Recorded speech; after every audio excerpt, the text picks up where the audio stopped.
आप सभी को मेरा नमस्कार।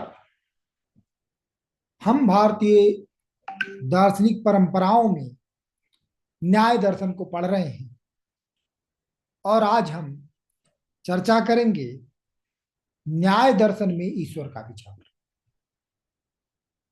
ईश्वर शब्द जैसे ही हमारे सम्मुख आता है, तुरंत हमें दुनिया दो धड़ों में दिखाई देती है। एक ईश्वर के अस्तित्व को स्वीकार करने वाले, दूसरे ईश्वर के अस्तित्व को नकारने वाले। लेकिन एक दर्शन का विद्यार्थी होने के नाते जब भी मुझसे कोई ये प्रश्न पूछता है या मुझे यह सुनने को आता है कि मैं ईश्वर में विश्वास करता हूं या इसके विपरीत मैं ईश्वर में विश्वास नहीं करता हूं, तो मेरा सबसे पहला प्रश्न होता है, किस ईश्वर में आप विश्वास करते हैं, या ठीक इसके विपरीत किस ईश्वर में आप विश्वास नहीं करते। क्योंकि ईश्वर एक ऐसी विचार है, ऐसी सत्ता का विचार है जो विभिन्न संस्कृतियों में विभिन्न रूपों में स्वीकार किया गया है। तो यदि जिस सत्ता को हम स्वीकार कर रहे हैं या नकार कर रहे हैं उसके स्वरूप को ही नहीं जान रहे हैं, तो स्वीकारने और नकारने का प्रश्न ही नहीं उठता। हम पूरे संस्कृतियों की बात ना ही करें तो भारतीय संस्कृति में भी जिन तमाम विचारधाराओं में ईश्वर के अस्तित्व स्वीकार किए गए हैं, उन सब में ईश्वर का स्वरूप एक जैसा नहीं है।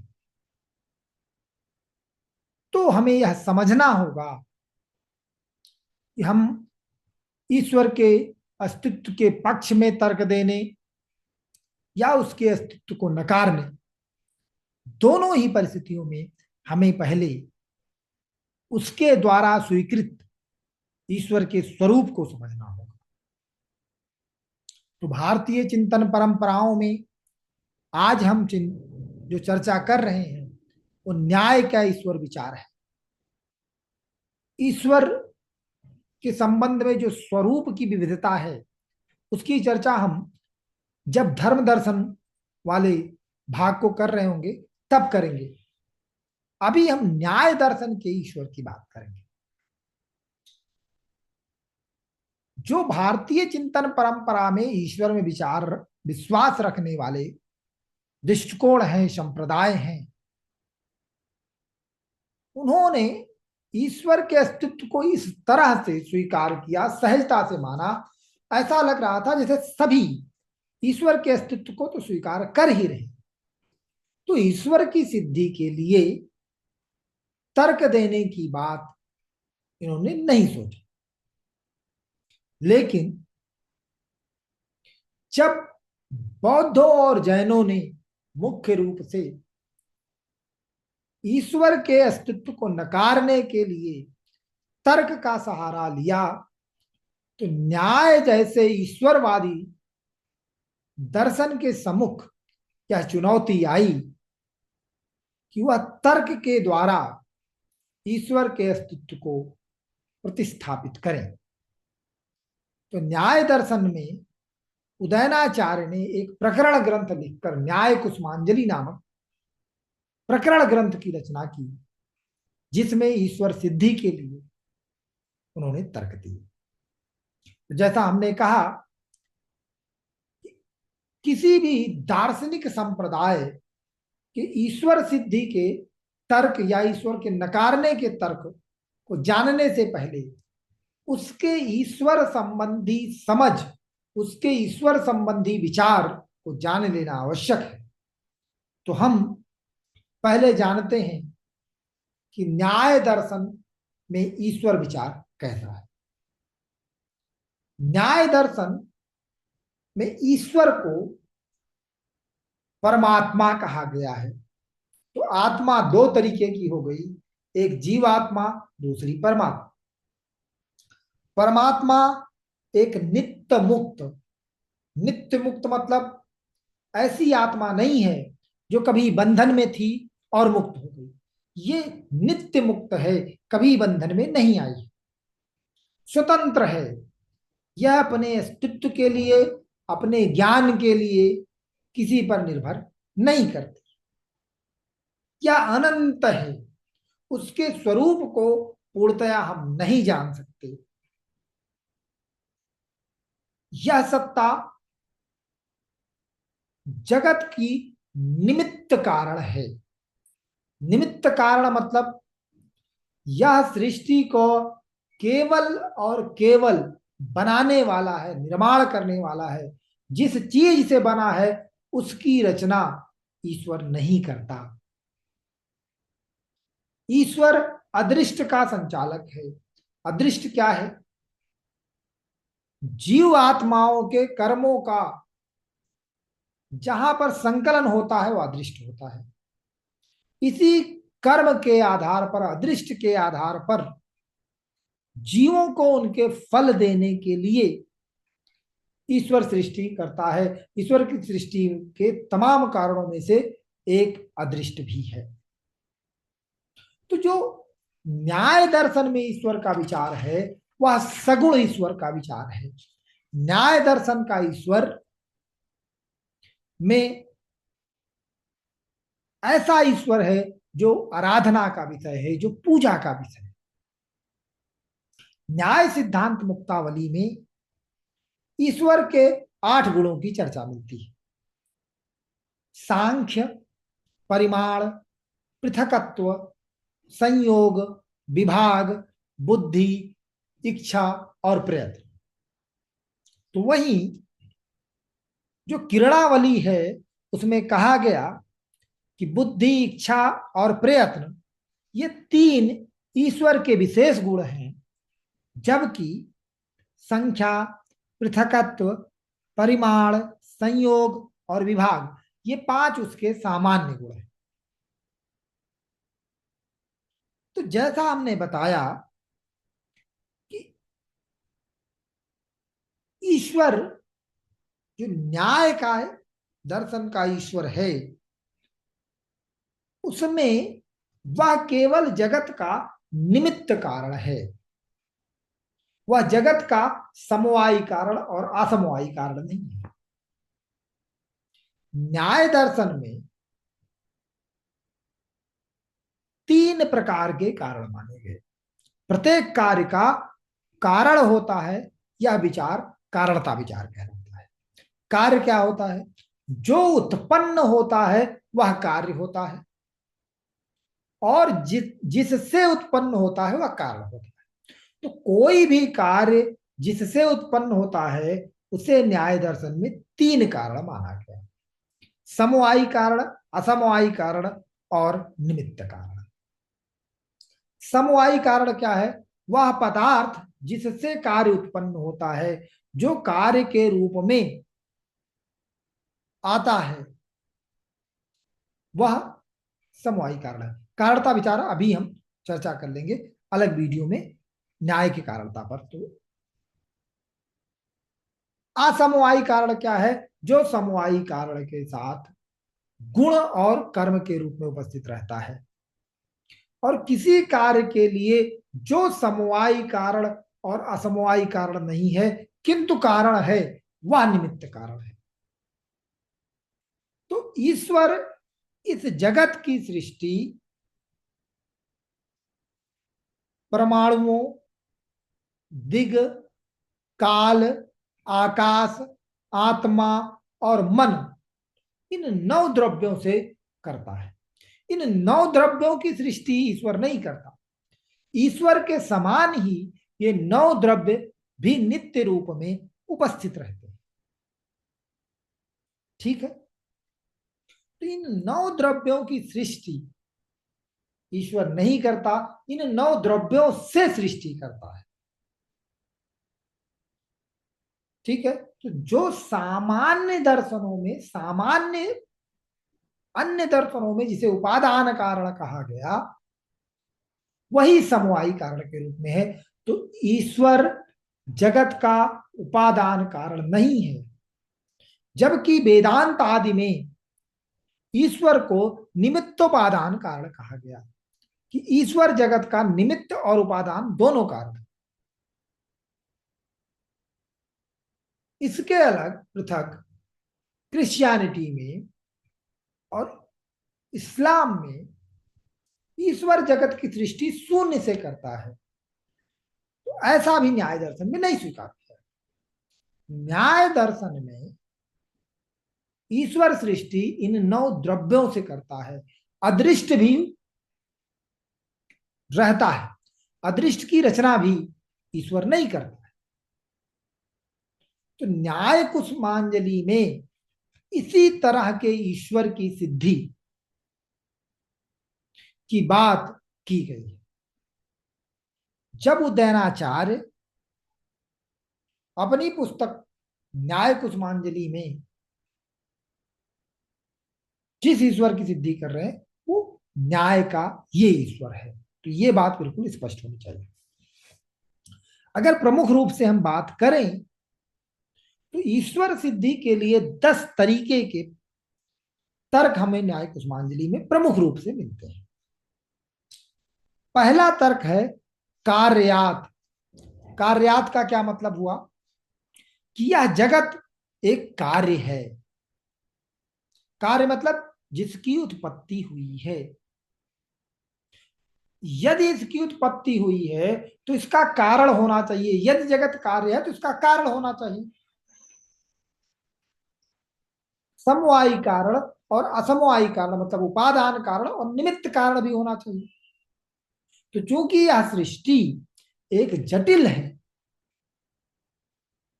और बहुत व्यापक है, तो इस निमित्त कारण में कार्य को उत्पन्न करने की शक्ति होनी चाहिए। तो इतनी बड़ी सृष्टि के लिए जो शक्ति चाहिए वो थोड़े शक्ति से काम नहीं चले। तो एक सर्वशक्तिशाली और इतनी जटिलता से संरचना करने वाला सर्वज्ञ सत्ता की आवश्यकता है, और वह चेतन सत्ता ईश्वर ही हो सकता है, कोई साधारण व्यक्ति नहीं। तो ये कार्यात तर्क है। अयोजनात् दूसरा तर्क, जड़ होने से जो परमाणु हैं वो स्वाभाविक रूप से गति नहीं कर सकते। तो सृष्टि के प्रारंभ काल में ही ईश्वर ही ऐसी सत्ता हो सकती है जो अचेतन एवं निष्क्रिय परमाणुओं में गति प्रदान करता है और परमाणुओं के संयोग करता है जिससे सृष्टि होती।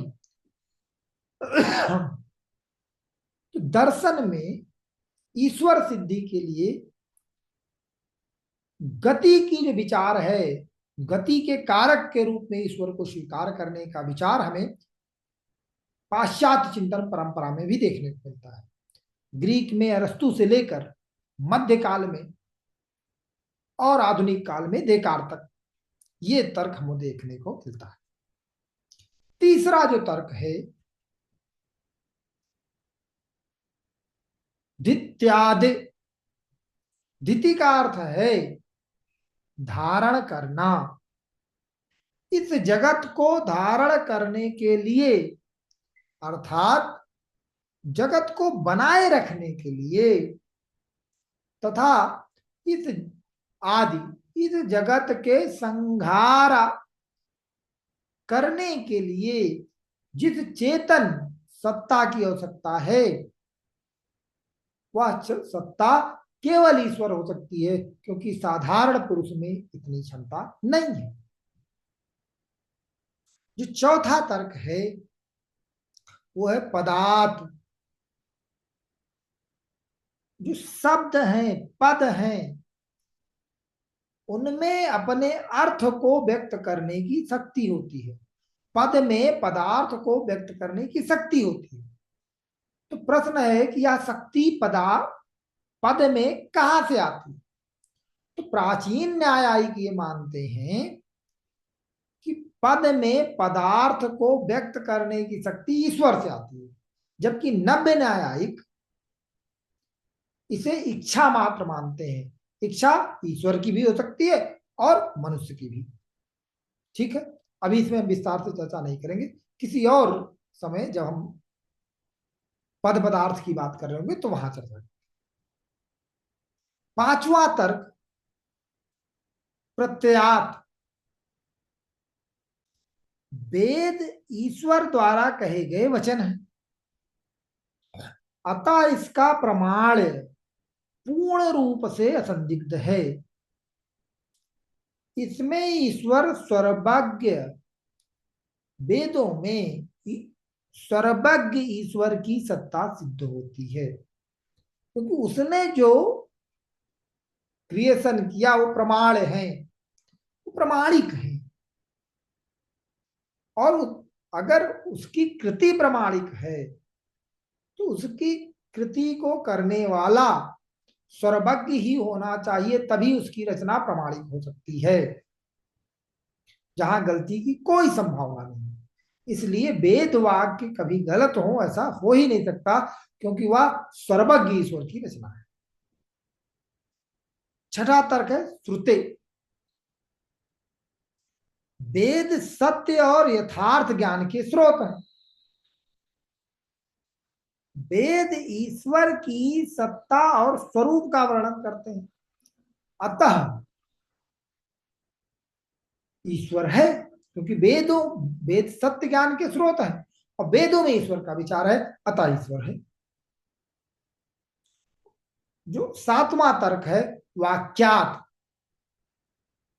वेदों को अपौरुषेय माना गया है, अर्थात वह किसी मनुष्य की कृति नहीं है। ईश्वर जो स्वयं पूर्ण सर्वज्ञ और अनंत है, वही सत्य ज्ञान अर्थात वेद का स्रोत है। अब यहां पर एक समस्या परिलक्षित होती है कि तीन वाक्य, तीन तर्क प्रत्यात, श्रुत, श्रुते और वाक्यात। प्रत्यात मतलब वेद ईश्वर के वाक्य हैं, श्रुते मतलब वेद सत्य और यथार्थ ज्ञान का स्रोत है, वेदों में ईश्वर की सत्ता है, अतः ईश्वर है। और वाक्यात मतलब वेदों की रचना ईश्वर ने की है। तो ये तीनों वेद और ईश्वर के संबंध के बारे में बात कर रहे हैं। तो ऐसा आभासित होने लगता है कि यहां पर चक्रक दोष है। वेद ईश्वर पर आधारित है और ईश्वर वेद पर आधारित है, तो ऐसा आभासित होता है कि चक्रक दोष, किंतु ऐसा है नहीं। वेद अपने अस्तित्व के लिए ईश्वर पर निर्भर है, जबकि ईश्वर का ज्ञान वेदों पर आधारित है, ऐसा कहा जा रहा है। तो चक्रक दोष तभी होता है जब दो चीजें जिन्हें हम सिद्ध करना चाह रहे हैं वह आपस में एक ही संबंध से संबंधित हो। जब अलग अलग संबंध से संबंधित है तो चक्रक दोष नहीं होता है। स्पष्ट है? यदि कि कोई आपको जिज्ञासा हो, न समझ में आए, तो आप कमेंट करके ये चीजें पूछ सकते हैं। जो आठवां तर्क है संख्या विशेषात। क्या है कि जब सृष्टि के आदि में जब सृष्टि हो रही होती है तो परमाणु आपस में जुड़ते हैं। कैसे जुड़ते हैं? तो पहले एक एक परमाणु मिलते हैं तो द्विअणुक बनता है, फिर दो दो अणुक के तीन जोड़े मिलते हैं तो त्रिअणुक बनता है, फिर त्रिअणुक के चार जोड़े मिलते हैं तो चार अणुक मिलता है। तो ये जो प्रक्रिया होती है ये कैसे संभव है? इस संख्या का ज्ञान ईश्वर के पास ही होता है। पहले जब सृष्टि नहीं है तो संख्या कहां से है? वस्तुएं तो अभी है ही नहीं, संख्या कहां से आती है? तो ईश्वर के पास ही संख्या का ज्ञान होता है, तभी ये ऐसे जुड़ पाते हैं। ठीक है, तो ये 8 तर्क मुख्य रूप से हैं। इन 8 तर्कों के अतिरिक्त न्याय कुसुमांजलि के प्रथम अध्याय के 8वें श्लोक में अदृष्ट का भी प्रमाण दिया गया। अदृष्ट का क्या तर्क है कि प्रत्येक आत्मा अपने कर्मों के अनुरूप फल भोगती है। वैदिक कर्मों का निश्चित फल मिलता है। तो वैद जो ये कर्म फल है निरर्थक नहीं हो सकता। और कर्म फल अदृष्ट जो है वो अचेतन है, स्वयं नहीं चल सकता। उसको चलाने के लिए एक चेतन विवेकशील बुद्धिमान सत्ता को स्वीकार करना पड़ेगा। और वो विवेकशील चेतन सत्ता कौन है? वह विवेकशील चेतन सत्ता ही ईश्वर है। अदृष्ट जैसा विचार ही अपूर्व का है, जो मीमांसा दर्शन में देखने को मिलता है। अंतर क्या है कि अपूर्व स्वचलित है और अदृष्ट के संचालन के लिए एक चेतन सत्ता को स्वीकार किया। तो जो दर्शन की पूर्व मान्यताएं होती है उसी के अनुरूप सारी चीजें आपस में गुथी होती हैं। सारी चीजों की व्याख्या करने के लिए दर्शन में ऐसी मान्यताएं स्वीकार की जाती हैं दार्शनिक संप्रदायों में। इसके अलावा एक तर्क और है कि जिस प्रकार से सृष्टि की एक सृष्टिकर्ता की आवश्यकता है, उसी प्रकार से सृष्टि के विनाश के लिए, प्रलय के लिए भी एक सत्ता की आवश्यकता है। और वह सत्ता उतनी ही व्यापक और शक्तिशाली होनी चाहिए जो संपूर्ण सृष्टि को नष्ट कर सके। तो वह ईश्वर के अतिरिक्त और कोई नहीं हो सकता। तो यह मुख्य रूप से न्याय दर्शन में ईश्वर विचार है और ईश्वर को सिद्ध करने के लिए दिया गया तर्क है। यह आपकी परीक्षा की दृष्टि से इतना ही उपयोगी है, इतना आप जान लें। अगर इसमें कोई जिज्ञासा हो, कोई प्रश्न हो, तो आप पूछ सकते हैं कमेंट के माध्यम से, या आप हमारी डायरेक्ट क्लास ज्वाइन कर सकते हैं, उसमें हम लोग चर्चा करते हैं। तो अगर जो कुछ भी है तो आप कमेंट करके पूछ सकते हैं। आज के लिए इतना ही, और नेक्स्ट वीडियो में हम कारणता विचार पर। नमस्कार।